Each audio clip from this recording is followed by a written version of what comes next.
Aula número 18, Palavra Poderosa. Louvado para todos sempre seja o nome do nosso Senhor Jesus Cristo. Através do Instituto Superior Formação de Guerreiros, vamos estudar juntos a Palavra de Deus.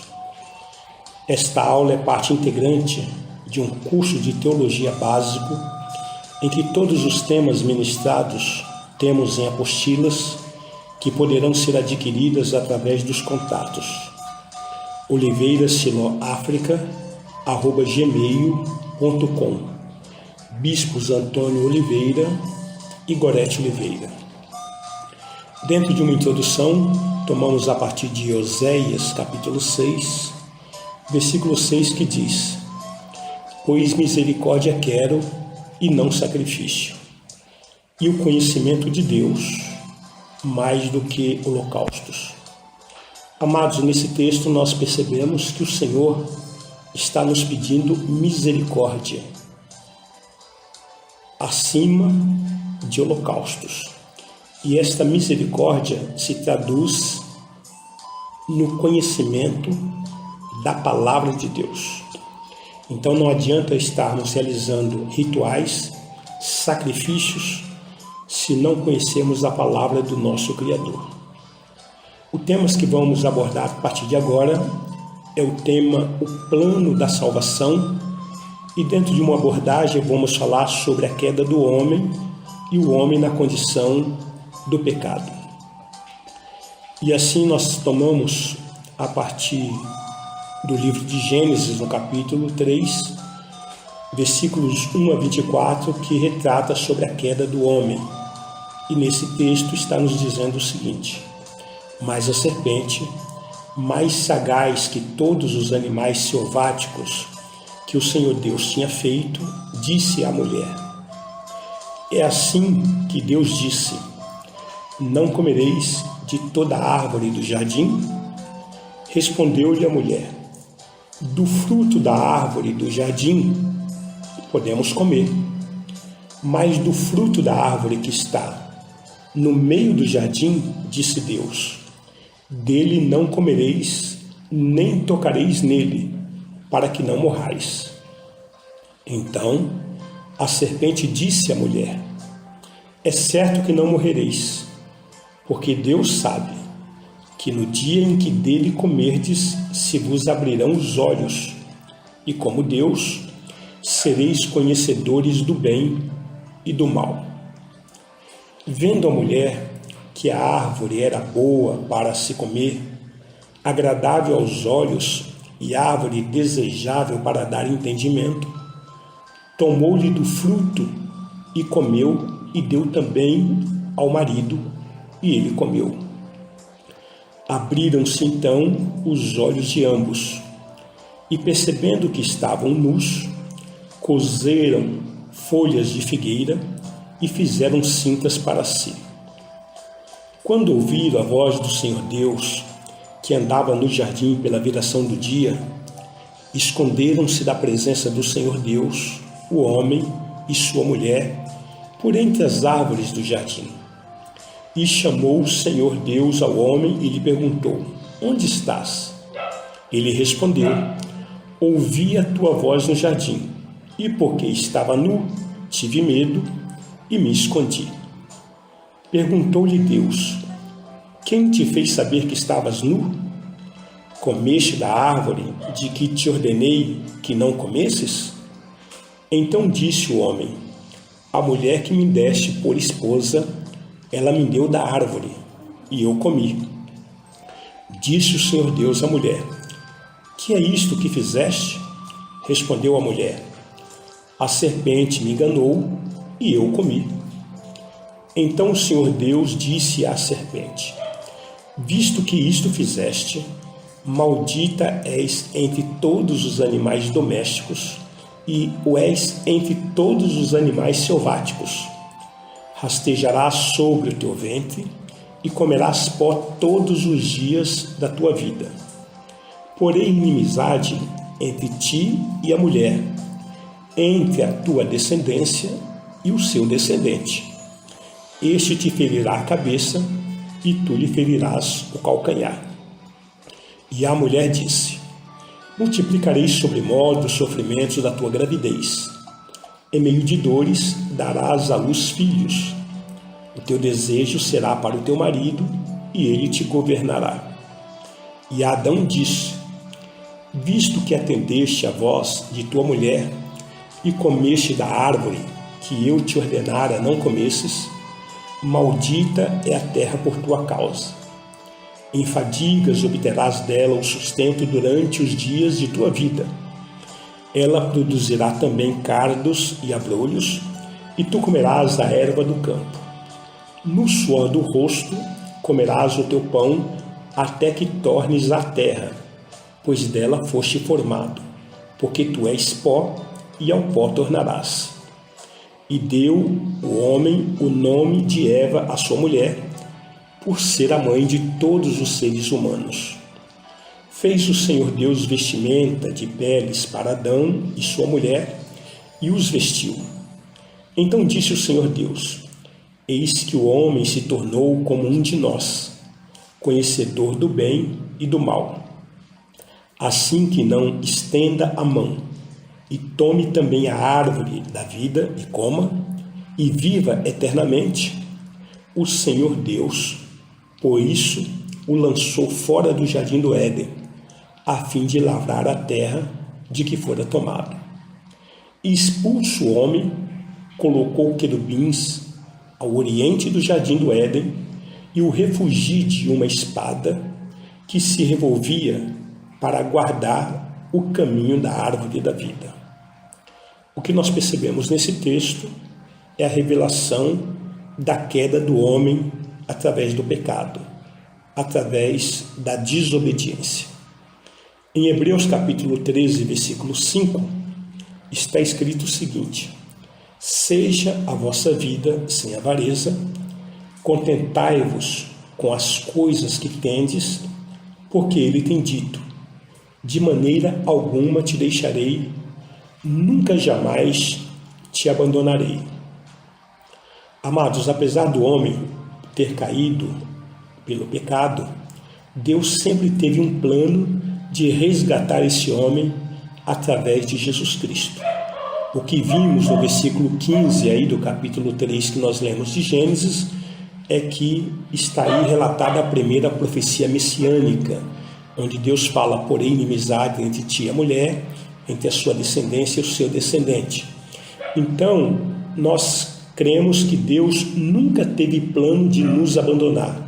E aqui em Hebreus capítulo 13 está ratificado isso, está muito claro. Deus dizendo que jamais nos abandonaria. Então, o homem na condição de pecado, o que nós podemos concluir através disso? Que Deus deu ao primeiro casal tudo o que eles precisavam para alcançar uma satisfação pessoal profunda. Afinal de contas, o próprio Deus os havia criado. E em seguida, avisou-os que não deveriam procurar essa satisfação em outra fonte que não fosse o próprio Deus. Porém, infelizmente, Adão e Eva decidiram traçar o seu próprio caminho, ao invés de seguirem o caminho e a orientação de Deus. Eles que estavam livres para escolher entre a obediência a Deus e a desobediência, o homem tomou então a decisão errada, desobedeceu. Começou assim no mundo o pecado, com todas as suas terríveis consequências. Então, nós entendemos que inicia-se a busca motivada por um sentimento de angústia, de abandono, um sentimento de rejeição, de competição, de desamparo e um forte sentimento de possessividade a algo ou a alguém. Então, tudo isso fruto do pecado na natureza humana. E agora o homem, tomado por esses sentimentos, evidentemente, que nos é inerentes a todos nós, há necessidade fundamental de sermos desejados, de sermos aceitos, de sermos notados. Ops, espera um pouco. Essa necessidade surgiu depois do pecado. Até então, o homem tinha plena certeza do quanto ele era desejado por Deus. É o que nós entendemos, é o que nós concluímos. Em Isaías, no capítulo 49, versículo 1, nós encontramos registradas as seguintes palavras: ouve-me, terra do mar, e vós, povos de longe, escutai. O Senhor me chamou desde o meu nascimento, desde o ventre da minha mãe fez menção do meu nome. Então, queridos, nós sempre fomos alvejados pelo amor de Deus. Deus, quando nos criou, Ele nos criou em amor. Ele nos criou com o propósito de que a sua presença estivesse em nós por toda a eternidade. Deus nunca planejou para o homem o fracasso. Deus nunca planejou para o homem a queda. Deus nunca planejou para o ser humano o abandono. E, afinal, o que é pecar, então? Nós entendemos que pecar é errar o alvo. Pecar é ofensa a Deus. E com relação ao nosso semelhante, pecar é deixar de amá-lo. Então nós precisamos, na verdade, parar de fugir. E essa é a ordem: pare de fugir. Porque em Gênesis, no capítulo 3, versículo 8, está escrito: quando ouviram a voz do Senhor Deus, que andava no jardim pela viração do dia, esconderam-se da presença do Senhor Deus o homem e sua mulher, por entre as árvores do jardim. Então, o que a palavra nos revela, que nós fugimos da presença do nosso Deus através do pecado. E o pecado nos coloca em condição de vergonha. O pecado nos coloca em condição de medo. O pecado nos coloca em condição de fuga, de covardia. E assim, nós não queremos a presença de Deus porque entendemos, ainda que inconscientemente, que Deus é santo e que Ele não aprova uma vida desregrada através dos nossos pecados.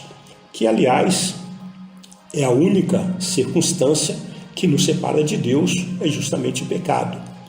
Isso está registrado no profeta Isaías, no capítulo 59, versículo 2, que diz: mas as vossas iniquidades fazem separação entre vós e o vosso Deus, e os vossos pecados encobrem o seu rosto de vós, para que vos não ouça. Então veja, se nós estamos em condição de pecado, se nós estamos em condição de erro, se nós estamos em condição de iniquidade, se nós temos prazer por uma vida carnal, nós mesmos estamos tomando uma decisão de nos esconder de Deus, de fugirmos da presença de Deus, em última análise, de caminhar sem Deus. Falar: olha, Deus, eu sei viver a minha vida, eu sei resolver as minhas questões, muito obrigado, o Senhor fica no céu, eu na terra, o Senhor me abençoe e está tudo certo. Na verdade, amados, não é assim. Deus é Senhor e tem controle sobre todas as coisas e Ele tem um plano para caminhar conosco. O que precisamos é nos render a Ele, pararmos de fugir e nos entregarmos ao Senhor total e completamente. Pois no livro de Salmos, no capítulo 66, versículo 18, está escrito o seguinte: se eu no coração contemplara a vaidade, o Senhor não me teria ouvido. Então não adianta eu ter um coração vaidoso, um coração ostentado pela dureza, pela insensibilidade, pelo egocentrismo, porque aí Deus não vai me ouvir. Deus realmente vai continuar aguardando que eu me renda a Ele, que eu realmente jogue a toalha, que eu seja golpeado por Ele, pela sua presença, e assim Ele assuma totalmente o controle da minha vida. Porque o que nós entendemos pela revelação da palavra, dentro disso que nós estamos ministrando, é que o pecado ele contamina todos os aspectos da vida do homem. E o seu veneno, o veneno do pecado, ele afeta tudo que o homem pensa, tudo que ele diz e tudo que o homem pratica. Em Romanos, no capítulo 3, versículo 23, está escrito: pois todos pecaram e carecem da glória de Deus. Ou seja, Deus encerrou o homem em um nível só, todos na condição de pecado. Não existe nenhum ser humano que possa dizer: eu não tenho pecado, eu não pequei. Todos os seres humanos foram gerados em pecado. É claro, quando nós falamos seres humanos, nós não estamos evidentemente incluindo a pessoa de Jesus Cristo, porque ele é o Deus encarnado. Ele foi o único ser vivente nessa terra, 100% Deus, 100% homem. Ele foi o único com condições de resgatar o homem do pecado, porque ele não teve pecado, não foi gerado por pecado e, portanto, o único. Assim, todos os outros pecaram e, para ser resgatado desse pecado, carecem da glória de Deus. Talvez você tenha ouvido alguém falar, ou talvez você mesmo tenha acreditado no passado: olha, estou sofrendo porque eu estou pagando o preço do meu pecado. Isto é uma mentira que Satanás coloca no coração e na mente das pessoas. Isso é um grande engodo, porque ninguém tem condições de pagar o seu pecado, por menor que seja. O pecado só tem uma condição de ser resgatado, de ser pago. E só existe um resgatador. Só existe um que teve a condição de fazer essa obra maravilhosa e pagar o preço do nosso pecado. E esse é Jesus Cristo de Nazaré, que na cruz do Calvário, através do seu sangue, pôde pagar o preço do nosso pecado. Enquanto não formos resgatados por ele, então nós continuamos na condição de pecado. Todos pecaram. Não há nenhum homem, nenhuma mulher santo que diga: eu não preciso do sacrifício de Jesus, eu não preciso desse resgatador, porque está em condições de pecado e o único que resgata é Jesus Cristo.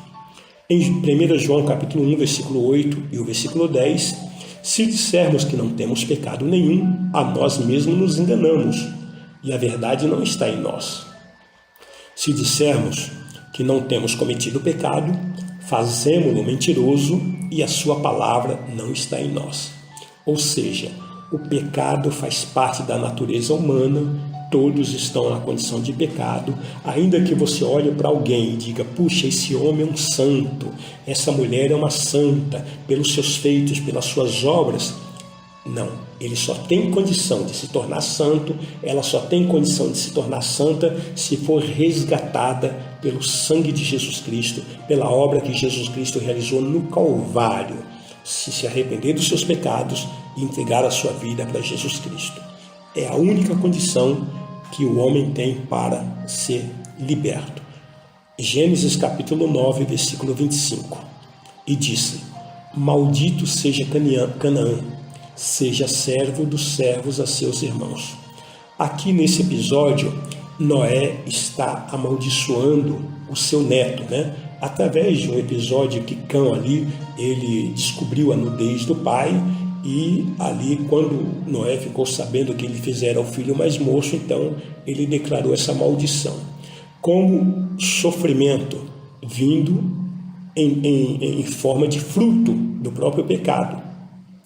E aí nós entendemos o seguinte, que de Canaã vieram os cananeus, e os cananeus levaram para Sodoma e Gomorra toda sorte de promiscuidade, toda sorte de impureza, e assim Deus exterminou com fogo estas duas cidades e também as cidades circunvizinhas por causa da impureza. E hoje nós observamos a extrema gravidade e a depravação humana a que chega, o sodomismo implantado no meio do homem, a promiscuidade, a vida desregrada, uma vida descarada, uma vida fora do propósito de Deus, o homem pecando pelo prazer de pecar e assim afrontando a Deus pelo prazer de afrontá-lo, não reconhecendo como criação de Deus, não reconhecendo que necessita da graça e da misericórdia de Deus. Em Números, no capítulo 32, versículo 23, porém, se não fordes assim, eis que pecaste contra o Senhor, e sabeis que o vosso pecado vos há de achar. Queridos, ninguém se engane.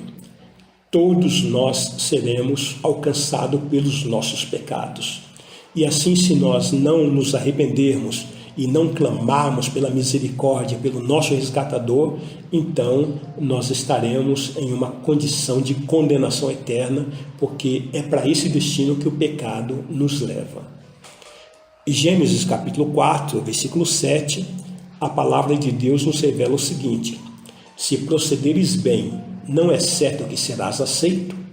Se todavia procederes mal, eis que o pecado jaz à porta. O seu desejo será contra ti, mas a ti cumpre dominá-lo. O que a Bíblia está nos mostrando nesse texto é que nós podemos dominar o desejo do pecado. Que se procedermos bem, nós seremos aceitos por Deus. Mas se nós procedermos mal, o pecado jaz à porta. O pecado está nos convidando. O prazer está nos chamando. A tentação está nos pescando. Está nos tragando. E o nosso desejo será contra nós. Então está em mim, está em você deter, colocar freio nesse desejo carnal, nesse desejo prazeroso, nesse desejo de pecado, nesse desejo pela maldade e assim sermos aceitos por Deus. Eu quero orar para que o Senhor continue estabelecendo a sua misericórdia sobre as nossas vidas. Pai, muito obrigado pela tua palavra e pela compreensão que o Senhor nos concede em entendermos que sem ti nada podemos fazer. Obrigado porque tanto eu como os nossos ouvintes temos a plena convicção que somente Jesus Cristo pode nos resgatar através da obra que Ele mesmo realizou no outeiro do Calvário, nos resgatar da maldição da morte, da maldição da lei, da maldição do pecado e assim termos a vida eterna com o Senhor. Assim nós oramos e te louvamos no santo, glorioso, exaltado e enaltecido nome de Jesus Cristo, nosso único Senhor e nosso único Salvador. Amém.